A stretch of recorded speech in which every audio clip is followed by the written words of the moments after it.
It wasn't really anything that happened in the ring or on television, more of an announcement. I'm just so happy that they announced the War Games is coming back. It could have been, or it probably was not a shock to a lot of people, but you never know with WWE.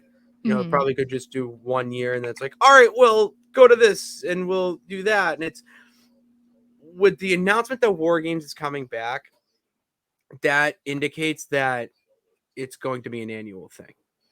And if it's an Mhm. annual thing for Survivor Series, it is the best possible thing you could possibly do for the product. Because WrestleMania is WrestleMania.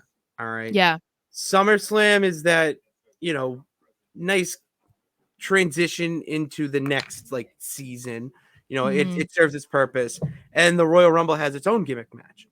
Where Survivor Series' gimmick match was very just old school. It was out of touch, obsolete, boring in some ways. Now you have Obsolete. Obsolete. obsolete. Um I also think it got corny at one point when they kept doing like Team Raw versus Team SmackDown. Like I feel like that era where they were like wearing the t-shirts and like whatever, it was so It's over. like it was, and it was always like the worst match, and it's supposed to be the headliner because it's like, okay, here's the Survivor Series match, like the whole reason why we have this show, and it was just never really that good. So I'm glad that they actually have like something more to look forward to, because otherwise at this point in the year you're kind of just like, okay, when's Royal Rumble, we're close to Royal Rumble, and it's like you don't want to have that feeling, you don't, Yeah, you want to look forward to the Royal Rumble, but you want to like be excited about what's coming before that. exactly.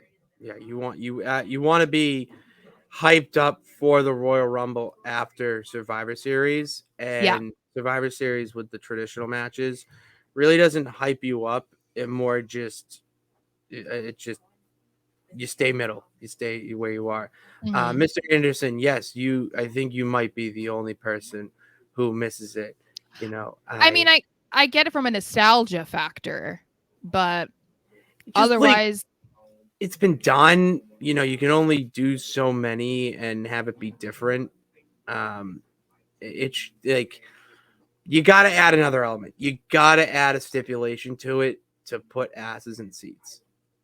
and I think War Games is good right now. I don't think it's going to be something that should go on for like 20 years, because I think right now it kind of makes sense with one of the the men's War Games looking like Judgment Day versus like Cody J whatever.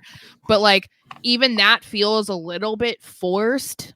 Like there wasn't just a normal, like organic team that the Judgment Day could go against. It was kind of like, let's shove these guys together because everyone loves them and they hate the Judgment Day. So let's do that. And it Mm-hmm. wasn't natural, like, with the Bloodline last year. Like that made more sense to me. Mm-hmm. But I think longevity speaking, I don't know that that's going to be very easy to uphold for WWE every single year, because Mm-hmm. it's going to be difficult to find a team of 5 guys versus 5 guys or 6 guys versus 6 guys every single year, that like for Yeah. something that makes sense anyway. Yeah, it's finding that where it doesn't feel thrown together, it Yeah. feels genuine, Yeah, and authentic. I think that was the biggest thing that I always had with Survivor Series, is that it was just randomly put together guys. It was like, these are our best guys on Raw and our best guys on SmackDown. It's like, that's great, but it was just like, they're not all guys that get along or something. Like it just, I don't know. There was like a missing element to it that I think I like the War Games aspect for that reason, because it feels more meaningful.